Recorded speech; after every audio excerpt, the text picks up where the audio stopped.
Welcome back, everybody. Today we're reading Tales to Give You Goosebumps by R.L. Stine, Special Edition number 1. 10 Spooky Stories. Today we'll be reading the third story, Strained Peas. My life changed forever the day Mom brought the baby home from the hospital. My little sister is no ordinary baby. Oh, if only she were. I sat on the front steps with Mrs. Morgan, waiting for Mom and Dad to bring the baby home. Mrs. Morgan had stayed with me and Dad while Mom was in the hospital. I thought about the new baby, Hannah, a little sister. Yuck. I sighed and tapped the stick against the brick steps. Stop fidgeting, Nicholas, Mrs. Morgan scolded. Why don't you read your comic book until your parents get home? I opened my Iron Man comic book and picked up where I'd left off. Iron Man is a cornered a bad guy disguised as a kindly doctor. Unmask yourself, says Iron Man. Iron Man ripped the mask off the doctor's head, revealing the hideous face of a mad scientist. Iron Man gasps. The mark of evil, he cries. Dr. Destro. Iron Man had never seen Dr. Destro before, but he recognized the bad guy by the birthmark on his face. The mark of evil. I heard a car coming and glanced up. Dad's dark green Volvo chugging down the street and pulled into our driveway. Mom sat in the passenger seat, waving to me and smiling brightly. Mrs. Morgan gave me a little shove. Go on, she said. Go meet your new sister. Ugh, I thought. I was glad to see Mom, though. I dragged myself over to the car, and Dad opened the car door. Mom stepped out, carrying a little bundle in her arms. She bent down and said, Look, Nicholas, isn't she adorable? I looked at the crumpled red face in my mother's arms. A thin fuzz of dark hair covered her head, and she had blue eyes and tiny wet red lips. No teeth. She waved a wrinkled fist to the air and then sucked it into her mouth. I didn't think she was so adorable. I thought she was kind of ugly. But then I nearly choked. On Hannah's cheek was a tiny brown heart-shaped birthmark. I pointed to the birthmark and gasped. The mark of evil! Just like Dr. Destro! Cut it out, Nicholas, Dad said sternly. This is no time for your crazy comic book talk. He turned his back to me to gawk at Hannah. She's perfect, Dad said, giving Mom's shoulder a squeeze. How could he be so stupid? I picked up my comic book and pointed to the mark on Dr. Destro's face. Look, I cried. Hannah has a birthmark like Dr. Destro. It's a sign of evil. Mom smiled vaguely at me. Don't be silly, she said. She carried the baby inside and the rest of us followed her. Soon Grandma and Grandpa came over, and Aunt Julie and Uncle Hal. They oohed and awed every time Hannah burped or hiccuped or cooed. It was disgusting. Look at that. She blew a bubble. She's a genius. Tori, darling, let me hold her for a few minutes, Grandma begged Mom. But Mom said let Nicholas hold her. He's her big brother after all. No, I said, backing away. That's okay. Oh, come on, Nick. You'll like it. Mom smiled and put Hannah in my arms. She showed me how to hold her. Hannah burped, and everybody laughed. As I held her, I thought, she's sort of cute, I guess. Maybe I got a little carried away with that mark of evil stuff. After all, comic books don't come true. And Hannah's just a baby. But like I said, she was no ordinary baby. I swear I saw something glint in her dark blue eyes. That little heart-shaped birthmark on her cheek seemed to darken, and then Hannah opened her mouth wide and threw up all over me. Ugh, I cried. I was covered with milky white glop. Mom quickly took the baby. Hannah started crying. Oh, poor little Hannah, Mom said. Poor little Hannah? I was the one she threw up on. And she did it on purpose. I know she did. That night the howling began. A horrible sound woke me up, a loud screeching wail. I sat up in bed shaking, my eardrums rattling in my ears. What was that noise? I got out of bed to see what was going on. Mom was walking Hannah up and down the hallway, patting and shushing her. But Hannah didn't stop screaming. She sounded like some kind of wild animal in pain. Mom, what's wrong with her? I asked. Oh, nothing, Mom replied. It's just a normal baby sound. Go back to sleep. I didn't get any sleep. Hannah never stopped crying. That's no normal baby sound, I thought. No one can tell me that terrifying screech is normal. Hannah's wailing continued night after night. Each night was worse than the last. Wild screams that even the neighbors could hear. monster screams, and when Hannah starts crying, the neighborhood dogs threw their heads back and howled along with her. I could swear I saw her birthmark glow, just a little. A few months passed, and Hannah learned to crawl early. Mom and Dad thought that she meant she was smart. I knew better. She had a mission. She wanted to be an only child. She wanted to get rid of me. The crying didn't get rid of me, and the puking didn't get rid of me, but Hannah had other tricks up her little tiny terry cloth sleeves. One morning before school, I found Hannah in my room chewing on something. She held a bit of paper in her hand, and when she saw me coming, she tried to stuff it into her mouth. I snatched it away from her. "Oh no!" I cried. "My math homework!" Or what was left of it. Mostly just my name and the date, covered with drool. Hannah had eaten my homework. She swallowed and smiled that evil smile.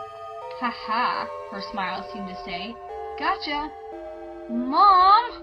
I called. "Hannah ate my homework." Mom swooped in and picked up Hannah. "She what? Is she all right?" "Mom, what about my homework?" Mom frowned at me as if she just realized what I was telling her. "Nicholas, you didn't do your homework, did you? And now you're trying to blame it on Hannah?" "Mom, I'm telling you the truth. Give Hannah an x-ray. You'll see my homework is in her stomach." Mom shook her head. "Nicholas, what is wrong with you lately?" Later that day, when my teacher asked me where my math homework was, I told her my baby sister had eaten it. She kept me after school. That's what I get for telling the truth. "Nicholas, get in here. I want to talk to you," Dad called. I was playing in the backyard when his voice boomed at me from upstairs in the window. I found Dad in my parents' bedroom. At least, I thought it was their room. It was where the room was supposed to be, only it didn't look much like their room anymore. Normally my parents' room was white. I mean white. White rugs, white walls, white curtains, a white bedspread. I wasn't allowed to play in there, or eat, or do anything. They were always worried about all that white stuff. The room wasn't even white anymore. It was multicolored, paint splashed everywhere. "Nicholas," Dad said, "you are in big trouble, huge trouble." Little jars of paint from my paint set littered the floor. Red, blue, green, yellow, and black paints were splashed all over the white rug, the white curtains, the white bedspread, the white walls.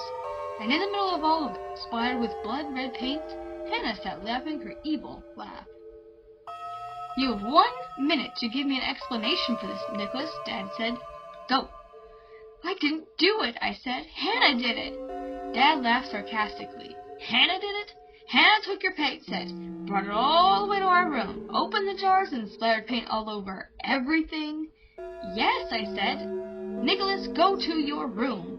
"But, Dad, I didn't do anything wrong." "Oh, no? Go to your room and think about it until you can see what you did wrong." "Dad, Hannah did it. She did it on purpose." "To get me in trouble. You're playing right into her hands." Dad gave me his stony glare. He pointed to my room. I went. There was no fighting Dad's stony glare. She's a monster, I thought. She's really a monster. But she won't get away with this. I'll find a way to convince them.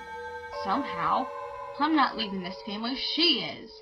The next day when I came home from school, I heard terrible screams from the kitchen. I ran in, and Hannah sat in her high chair screaming with laughter. My mother stood beside her. Mom, Hannah, the floor, the walls, all covered with green slime. Green slime oozed out of the corner of Hannah's mouth. Hannah had spewed green slime everywhere. "She's a monster!" I shouted. "This is proof!" Mom ignored me. "Hannah, you naughty girl," she said, spraying peas all over the kitchen. Hannah banged her spoon on the high chair tray. More green stuff splattered on the wall. All right, it wasn't exactly green slime, but it was close enough. Strained peas, they're green, and they're slimy. Mom said, "Nicholas, get a sponge and help me clean this up." "Why do I have to clean it? She made the mess." "Nicholas, I'm tired. Just help me out, please." I stared at Hannah's pea-covered face. Something was different. Her eyes were brown. "Mom," I cried, "Hannah's eyes changed colors. I told you she had evil powers." Mom just laughed. "Most babies are born with blue eyes," she explained. "Sometimes their eyes change after a few." "Oh, Mom, that's impossible. People's eyes don't change colors." Yes, they do, Nicholas, some babies. I grabbed her by the arm and tried to shake some sense into her. Mom, you're losing it. Hannah's brainwashing you. She's trying to get rid of me. We've got to send her back before it's too late. Nicholas, that's enough. You've been jealous of Hannah from the beginning. It's time for you to get over all of this and start acting a little more mature. I felt like tearing my hair out. Why wouldn't my parents believe me? How could I get them to see what Hannah was doing? Mom started cleaning the strained peas from Hannah's face. The birthmark seemed to glow like a tiny spark. The worst was still to come. I was sitting in the den watching TV, minding my own business, and then I heard a creeping sound. Creep, creep, creep. The sound of little knees scraping against the rugs. Oh no, I thought, here she comes. I turned around to look, and Hannah was crawling toward me, clutching a pair of scissors in her tiny fist. She crawled closer, closer, that evil gleam in her eyes, the birthmark pulsating on her cheek. She was going to stab me. No, I yelled. I backed away, and she kept crawling toward me, the scissors gleaming. This is it, I thought. My baby sister is going to kill me. Nicholas! My mom stood in the doorway, and then she ran to Hannah and snatched the scissors away from her. Thanks, Mom. You saved my life, I cried. How could you do this, Mom said. How could you let Hannah carry around such a sharp object? She could have been seriously hurt. She could have been hurt, Mom. She was going to kill me. Nicholas, this is ridiculous. Mom, she's trying to get rid of me. She wants to be an only child. I think that's what you want, Nicholas, Mom said. I think we need to have a long, long talk. I'm not making this up, Mom. Why won't you believe me? You always trusted me before, until Hannah came along. The phone rang, and Mom picked up Hannah and stormed off to the kitchen to answer it. A few minutes later, I heard Mom cry out, "Oh, no! No! I don't believe it!" I hurried to the kitchen to see what was wrong. Mom was crying. She said, "All right, Dr. Davis. We'll be there this afternoon." She hung up the phone and cried some more. She gripped the wall as if she'd maybe faint. Then she stopped crying and stared at Hannah with a new weird look on her face. A look of horror. At last, I thought, she believes me. The doctor must have called to warn us that Hannah is a monster. That was the hospital, Mom said in a slow, hoarse voice. They said that Hannah's a monster? I finished for her. Mom turned sharply to me. Nicholas, stop it! She scooped Hannah up and hugged her tightly and cried. I can't believe it, she said. I love her so much, but she's not really our baby. What? I was afraid I hadn't heard her right. It seemed too good to be true. Had Mom just said Hannah was not really our baby? Our real baby and Hannah were switched at birth, Mom said through her tears. Hannah is someone else's child. Hannah wasn't my sister at all. Her real parents were probably monsters too. It explained everything. Yippee! I shouted. I was finally free. Free from Hannah's evil. Everything would be okay now. We'd get my real baby sister, and she'd be cute and normal like other babies. She wouldn't try to get rid of me. She wouldn't be a monster. Mom started crying harder than ever, and she carried Hannah upstairs to her room and shut the door. I felt a little bit sorry. Mom was really upset, and I knew Dad would be too. But they'll be happier when we get our real baby, I thought, and so will I. Dad came home from work early. We bundled Hannah up and took her to the hospital. A nurse introduced us to a woman who held baby Hannah's age, Hannah's real mother. She had a tiny heart-shaped birthmark on her cheek, just like Hannah's. Monster Mom, I thought, even though she didn't look like a monster at all. The nurse gave my mother the new baby. It seemed weird to call the new baby Hannah, so Mom decided to name her Grace. When we got home, the first thing I did was check Grace for birthmarks. She was clean, no birthmarks anywhere. She was a sweet baby, blonde, blue-eyed, smiling with rosy cheeks. She looked like an angel. She smiled and cooed at me, and I watched Gracie carefully for the first day, just to be sure. She didn't cry like an animal. She didn't spew peas or try to stab me. She did nothing but gurgle and coo. By the end of the day, I thought, she's normal. She's not a monster. She's not out to get me. She's even cute.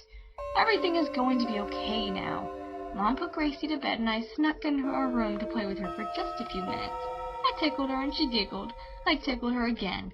This time she didn't giggle so much, so I tickled her one more time. She opened her mouth and croaked, "If you tickle me again, kid, I'll rip your arm off." Her eyes bulged as she uttered a deep growl. "Ah!" I wailed. "A monster!" I ran from the room, screaming my head off, and as I was leaving, I heard the baby cackle. "I'll get rid of you, creep. Just wait till I can walk." The end. Just a moment to say thank you to everyone who has stayed to watch this video till the end. If you would please subscribe and like this video, it would really help me out with growing this channel and reaching more kids with bedtime stories. If you'd like to support me in other ways, I do have a Patreon and an Etsy store. The links are in the description below. I really appreciate it and can't wait to read for you again tomorrow night. Have a good evening. Sleep tight.